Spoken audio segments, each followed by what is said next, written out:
Bienvenue dans ce podcast dédié à l'écologie humaine, où sont mises en lumière les initiatives et réflexions qui retissent des liens, que ce soit entre humains ou entre ces derniers et le reste du vivant. Explorons alors ensemble les chemins défrichés par ces porteurs de projets qui souhaitent faire rayonner une belle solidarité et un vrai respect de leur environnement. Allez, c'est parti, il est temps de construire ensemble un monde mieux relié, plus humain, mais surtout davantage bienveillant. Aujourd'hui, nous rencontrons Amandine Villot, qui est directrice adjointe de l'association lyonnaise Adopte une asso. Son projet est aussi simple qu'essentiel, transformer les bénéficiaires habituels des associations en bénévoles, et ainsi nous permettre de changer de regard sur la fragilité. Pour commencer, pouvez-vous vous présenter, Amandine Villot? Je suis Amandine Viau, directrice adjointe de l'association Adopte une asso. Alors, Adopte une asso, de quoi s'agit-il? Adopte une asso, on est une association lyonnaise, ça fait 3 ans et demi qu'on existe et en fait, on est parti d'un constat assez simple au départ, de se dire, le bénévolat, ça fait du bien à soi-même en tant que bénévole. C'est quelque chose que partagent tous les bénévoles et pour plein de raisons. On sort de chez soi, on apprend des choses, on se sent utile, on rencontre des gens. Donc le bénévolat fait du bien aux bénévoles. Et donc pourquoi on ne le propose pas à des personnes qui sont d'habitude souvent bénéficiaires d'associations, qui sont en fait toujours aidées par les autres ou par des associations et qui n'ont pas l'occasion elles-mêmes d'aider d'autres personnes, de se sentir utiles. C'est comme ça qu'est né Adopte une asso, pour accompagner des personnes qui sont plutôt en situation de fragilité et leur permettre de devenir bénévoles à leur tour pour s'insérer socialement. Quelle est la genèse du projet? L'association, elle a été créée par Ségolène Frandon. Et Ségolène, en fait, moi, je l'avais rencontrée dans un autre projet avant, puisque c'est la deuxième association qu'elle crée. Moi, je l'avais rejointe dès la première association qui s'appelait Andissimo. C'est une association qui n'existe plus aujourd'hui, qui a été transférée à un acteur plus gros. Mais il s'agissait d'un site qui recensait toutes les solutions pour des enfants en situation de handicap. Et donc, moi, j'ai rejoint cette aventure au retour d'un tour du monde. En fait, au niveau de ma carrière, j'ai commencé par travailler dans une fondation les premières années, fondation d'entreprise. J'ai beaucoup aimé ce côté-là. Ensuite, je suis partie réaliser un rêve d'enfance qui était ce tour du monde. Et en rentrant, je me suis réinstallée à Lyon et j'avais envie de voir un petit peu l'autre côté, le côté plus terrain de l'entrepreneuriat social. Et donc, j'ai rejoint l'association Andissimo, créée par Ségolène Frandon. Et quand Andissimo a fermé ses portes en 2020, j'ai un petit peu continué à travailler avec Ségolène sur d'autres projets d'aide aux parents aidants, justement. Et puis, en fait, très vite, elle a eu l'idée d'adopter une asso. Et elle a voulu s'entourer d'un petit groupe de personnes pour lancer le projet, au début de manière bénévole. Et puis après, au fur et à mesure, ça s'est structuré. Et du coup, j'ai assez vite fait partie de l'aventure. En quoi consiste précisément votre initiative et comment impacte-t-elle les bénévoles et les associations? Aujourd'hui, on a 4 programmes. On accompagne des personnes en situation de handicap, tout handicap confondu, beaucoup handicap psychique, parce qu'on se rend compte que le bénévolat, c'est un vrai plus dans le parcours de réhabilitation sociale. On accompagne aussi des migrants ou des nouveaux arrivants, des personnes en fait qui sont arrivées en France et qui n'ont pas de droit au travail, qui ont beaucoup de temps dans leur journée, qui ont souvent une envie de s'insérer, de pratiquer le français, donc pour qui le bénévolat, c'est un outil d'insertion. On accompagne des personnes très éloignées de l'emploi, qui sont au RSA depuis plusieurs années, au chômage, et pour qui on pense que le bénévolat, ça peut être vraiment un tremplin vers une reprise dans un parcours de recherche d'emploi. En fait, c'est des personnes qui sont tellement éloignées qu'elles ont déjà besoin de reprendre confiance en elles, reprendre un certain rythme pour ensuite se lancer dans une recherche d'emploi. Et puis aussi, on a un programme avec les jeunes, plutôt issus de quartiers prioritaires, où là, on est plutôt sur de la sensibilisation, la découverte à ce que c'est l'engagement, à être un citoyen engagé, à ce que c'est le bénévolat, le rôle des associations, etc. Y a-t-il une histoire ou une rencontre qui vous a particulièrement marqué dans cette aventure? On en a beaucoup des belles histoires parce qu'aujourd'hui on accompagne presque 250 personnes par an, mais effectivement il y en a qui nous marquent plus que d'autres. Moi je pense notamment à Farid. Donc Farid, on l'a rencontré lors d'un atelier qu'on a fait au sein d'un SAMSA. Le SAMSA, c'est une structure dans le handicap psychique qui s'occupe de tout le parcours de réhabilitation sociale de personnes qui ont des troubles psychiques. Donc ça va être un lieu où il y a aussi bien des infirmières, des psychologues, des assistantes sociales, etc. Et c'est des personnes assez autonomes qui vivent à domicile et qui viennent là pour être suivies. Et on est venu animer un atelier pour parler de bénévolat. Généralement, c'est comme ça qu'on source les personnes qu'on va accompagner. Ça commence par un atelier de sensibilisation. On utilise des cartes photolangage, on montre ce que c'est le bénévolat, l'étendue des possibles qui existent sur Lyon. Donc Farid, on l'a rencontré à cet atelier et il avait déjà eu un témoignage très touchant lors de l'atelier sur la stigmatisation, sur les choses qu'on avait pu lui dire dans sa vie qui n'étaient pas faciles par rapport à sa maladie. Donc oui, il nous avait marqué déjà lors de l'atelier. Et ensuite, suite à l'atelier, on demande aux personnes personne qui a envie de concrètement trouver une mission de bénévolat avec nous. Et là, il commence un parcours d'accompagnement individuel. Donc en fait, Farid, on l'a revu pour un entretien, où là vraiment on redéfinit ses envies, ses contraintes, etc. Et ensuite, on commence à faire des recherches, à lui faire rencontrer des associations, à lui faire tester des missions. L'idée, c'est qu'on trouve quelque chose, généralement on est plutôt sur du bénévolat régulier, ça dépend, mais on essaye. Donc il trouve une mission où après il se sent assez à l'aise pour y aller seul. Et c'est ce qui s'est passé. Aujourd'hui, Farid, il est bénévole très régulier à la Banque alimentaire du Rhône. Il va une fois par semaine et là il est en plan pour y aller 2 fois. Et en fait, la Banque alimentaire nous a dit récemment que c'était devenu un pilier au sein des bénévoles. Donc c'est vraiment voilà, un bénévole qui compte pour eux.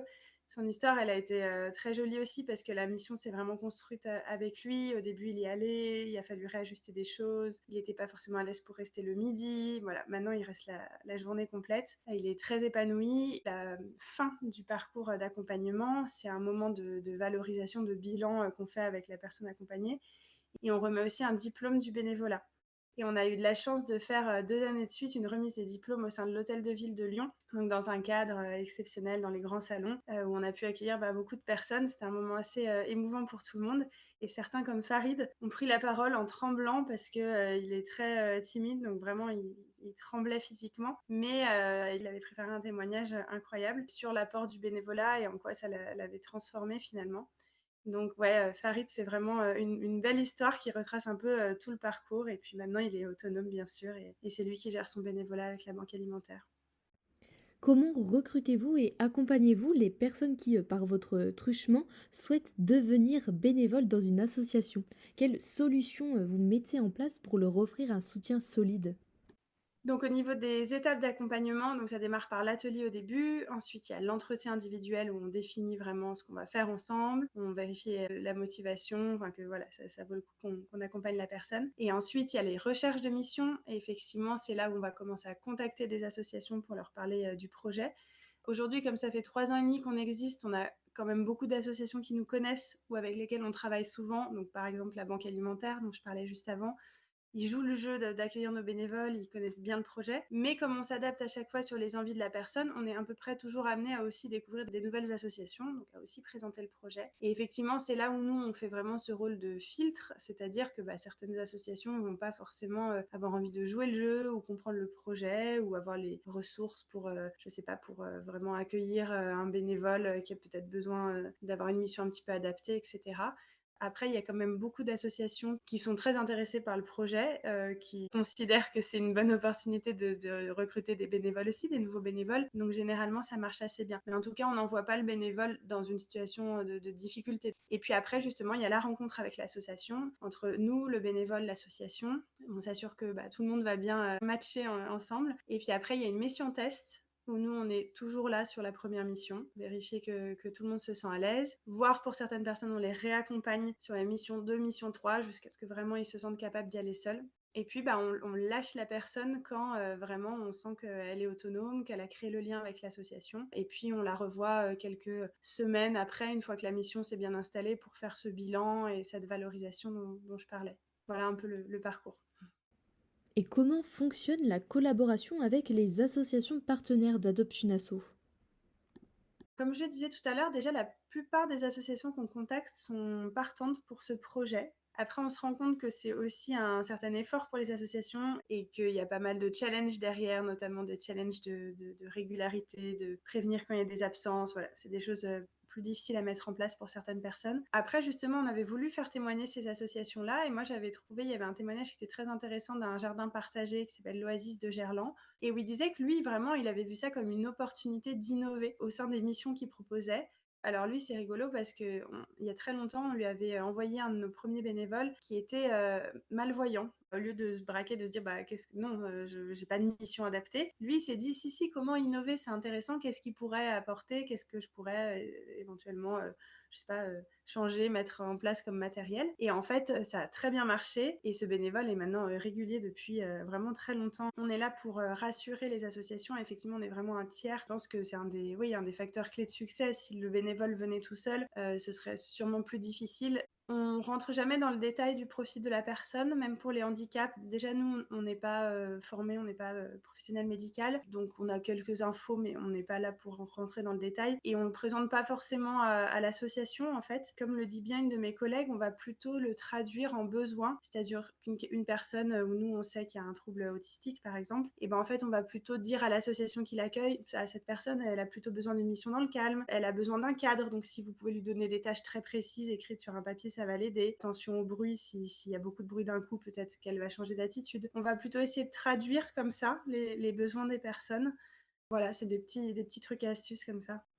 Et maintenant, quel est le business model d'Adopte une asso, Amandine Villot? Donc aujourd'hui, on a plusieurs briques dans le modèle économique. La brique principale, ça reste des subventions privées, donc des subventions de fondations d'entreprises, des caisses de retraite, notamment dans le programme handicap. Donc ça, c'est des fonds qu'on doit aller chercher chaque année en répondant à des appels à projets. On a aussi des fonds publics. Donc là, on a un soutien de la ville de Lyon, de la métropole notamment.